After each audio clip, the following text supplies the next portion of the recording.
ಧನುರಾಶಿ ಅಣ್ಣ ತಮ್ಮಂದಿರ ಮಧ್ಯದಲ್ಲಿ ಕಲಹ ಜಗಳ ಉಂಟಾಗ್ತಕ್ಕಂಥದ್ದು, ಜೊತೆಗೆ ಪರೋಕ್ಷವಾಗಿ ಮಾಡಿದಂತಹ ತಪ್ಪಿಗೆ ಕಠಿಣವಾದಂತಹ ಶಿಕ್ಷೆಯನ್ನ ಅನುಭವಿಸಬೇಕಾದಂತಹ ಪರಿಸ್ಥಿತಿ ಒದಗತ್ತೇನೋ ಅನ್ನುವಂತಹ ಅನುಮಾನ. ನಿಮ್ಮ ವೈಯಕ್ತಿಕವಾದಂತಹ ವಿಚಾರದಲ್ಲಿ ಬೇರೆಯವರ ಹಸ್ತಕ್ಷೇಪದಿಂದಲೇ ನಿಮಗೂ ಅವಮಾನ.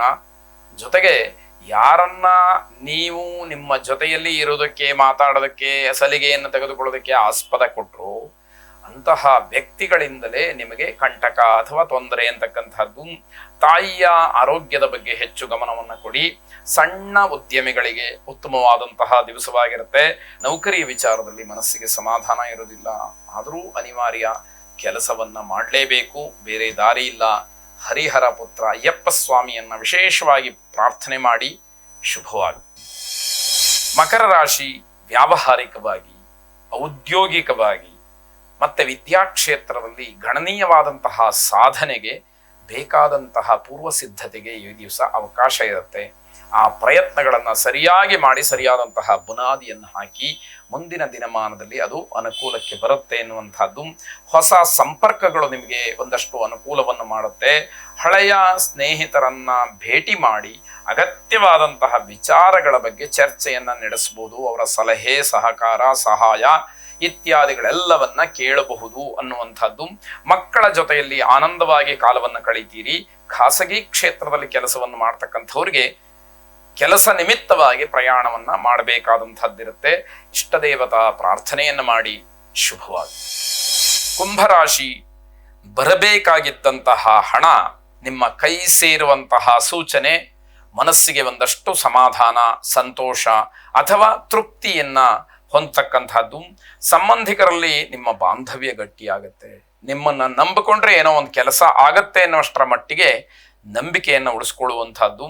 ಕಾರ್ಯಕ್ಷೇತ್ರದಲ್ಲಿ ಗೌರವ, ಮನ್ನಣೆ ಎನ್ನುವಂಥದ್ದು ನಿಮಗೆ ಸಿಕ್ಕುವ ದಿವಸ. ವೃತ್ತಿ ಅಥವಾ ನೌಕರಿಯಲ್ಲಿ ತಕ್ಷಣ ಏನೋ ಬದಲಾವಣೆ ಮಾಡಬೇಕು ಅನ್ನುವಂತಹ ಚಿಂತನೆ ಮನಸ್ಸಿಗೆ ಬರುತ್ತೆ. ಖಂಡಿತವಾಗಿ ಅದು ಬೇಡ ಅನ್ನುವಂತಹದ್ದು ಸಲಹೆ.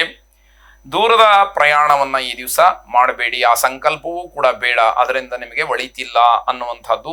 ದುರ್ಗಾದೇವಿಯನ್ನ ವಿಶೇಷವಾಗಿ ಪ್ರಾರ್ಥನೆ ಮಾಡಿ ಎಲ್ಲ ದುರಿತಗಳು ದೂರವಾಗಲಿ, ಶುಭವಾಗಿ. ಕೊನೆಯದಾಗಿ ಮೀನರಾಶಿ, ಹಣದ ಚಿಂತೆ ಈ ದಿವಸ ನಿಮ್ಮನ್ನ ಕಾಡಬಹುದು. ದುಡ್ಡಿಗೋಸ್ಕರವಾಗಿ ಸ್ವಲ್ಪ ಪರದಾಡಬೇಕಾಗತ್ತೆ. ಆದರೂ ತುಂಬಾ ಹಣವ ಬೇಕು ಅಂತಾದಾಗ ಕಷ್ಟವೇ ಸರಿ. ಅಲ್ಪ ಸ್ವಲ್ಪ ಹಣವಾದ್ರೆ ಏನು ವ್ಯವಸ್ಥೆಗಳು ಆಗಬಹುದು ಅಂತ ಅರ್ಥ. ಕುಟುಂಬ ಸದಸ್ಯರ ಜೊತೆಗೆ ಇರತಕ್ಕಂತಹ ಭಿನ್ನಾಭಿಪ್ರಾಯ ಏನಿದೆ ಅದನ್ನ ಹಾಗೆ ಮುಂದುವರಿಸಬೇಡಿ. ಒಂದು ವೇಳೆ ಆ ರೀತಿ ಭಿನ್ನಾಭಿಪ್ರಾಯಗಳು ಇದ್ರೆ ಅದನ್ನ ತತ್ಕ್ಷಣದಲ್ಲಿ ನಿಲ್ಲಿಸುವಂತಹದ್ದು ಅನ್ನುವಂಥದ್ದು ಸಲಹೆ. ಕೆಲವು ಸ್ನೇಹಿತರಿಂದ ವಾತಾವರಣ ಹದಗೆಟ್ಟು ಬಿಡುತ್ತೆ, ಅವರಿಂದ ನಿಮಗೆ ತೊಂದರೆಯಾಗ್ತಕ್ಕಂಥದ್ದಿದೆ. ಮನೆಯ ವಾತಾವರಣವೂ ಕೂಡ ಬಹಳ ಗೌಪ್ಯವಾಗಿರತಕ್ಕಂಥದ್ದು. ಮನೆಯ ವಿಚಾರವನ್ನ ಹೊರಗೆಲ್ಲೂ ಕೂಡ ಹೇಳಿಕೊಳ್ಳದೇ ಇರುವಂತಹ ಪರಿಸ್ಥಿತಿ ಇರುತ್ತೆ ಅಂತ ಅರ್ಥ. ಅನೇಕ ಜನ ನಿಮ್ಮನ್ನ ಅವರ ಸ್ವಾರ್ಥಕ್ಕೋಸ್ಕರವಾಗಿ ಬಳಸ್ಕೊಳ್ತಾರೆ ಅಥವಾ ನಿಮ್ಮಿಂದ ಆಶ್ರಯವನ್ನ ಪಡೆದಿರ್ತಾರೆ ಅಂತ ಅರ್ಥ. ಸಾಧಾರಣವಾದಂತಹ ದಿವಸ ಇದು, ಆದರೆ ಯಾವುದೇ ರೀತಿಯ ಆತಂಕ ಪಡಬೇಕಾದಂತಹ ಅವಶ್ಯಕತೆ ಇಲ್ಲ. ಹಿರಿಯರ ಆಶೀರ್ವಾದವನ್ನು ಪಡ್ಕೊಳ್ಳಿ, ಶುಭವಾಗಿ.